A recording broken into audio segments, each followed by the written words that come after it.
আসসালামু আলাইকুম সম্মানিত গ্রাহক, আশা করি সবাই ভালো আছেন।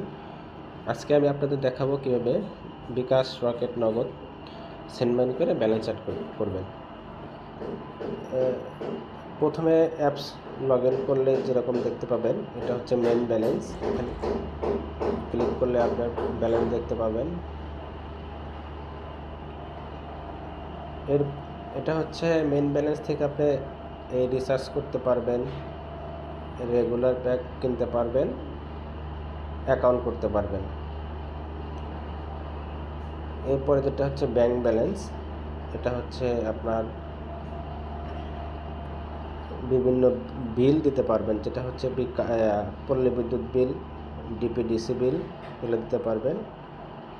এটা হচ্ছে ড্রাইভ ব্যালেন্স, এই ড্রাইভ ব্যালেন্স দিয়েই আপনি এই ড্রাইভ প্যাক কিনতে পারবেন। তো আমি আপনাদের দেখাচ্ছি কীভাবে ড্রাইভ ব্যালেন্সে ব্যালেন্স অ্যাড করবেন। আমার ব্যালেন্সে আছে 186 টাকা।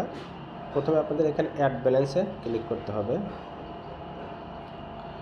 অ্যাড ব্যালেন্সে ক্লিক করলে আপনি দেখতে এরকম একটা পপআপ আসবে। এটা হচ্ছে লাইভ, মানে বিকাশ থেকে অটো আপনার সেন্ড মানি চার্জ কাটবে না, অটো অ্যাড করতে পারবেন। এটা হচ্ছে রকেট পার্সোনাল, নগদ পার্সোনাল, বিকাশ পার্সোনাল, উপায় পার্সোনাল, ব্যাংক। আপাতত এখনও ওইভাবে চালু হয়নি, চালু হবে।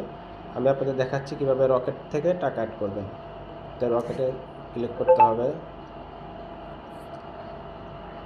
আমি আপনাদের দেখানোর জন্য 50 টাকা অ্যাড করতেছি। নেক্সট। এখানে দেখেন লেখা আছে যে কীভাবে আপনার আগে টাকা পাঠাতে হবে। এই নাম্বারটা কপি করব, কপি করে টাকা পাঠাতে হবে। টাকা পাঠানোর পর যে ট্রানজ্যাকশনটা পাবেন, সে ট্রানজ্যাকশনটা এখানে কপি করে পেস্ট করবেন। কপি করে পেস্ট করে ভেরিফাইতে আপনার যে এখানে ভেরিফাই আছে, ভেরিফাইতে ক্লিক করলে ব্যালেন্স অ্যাড হবে।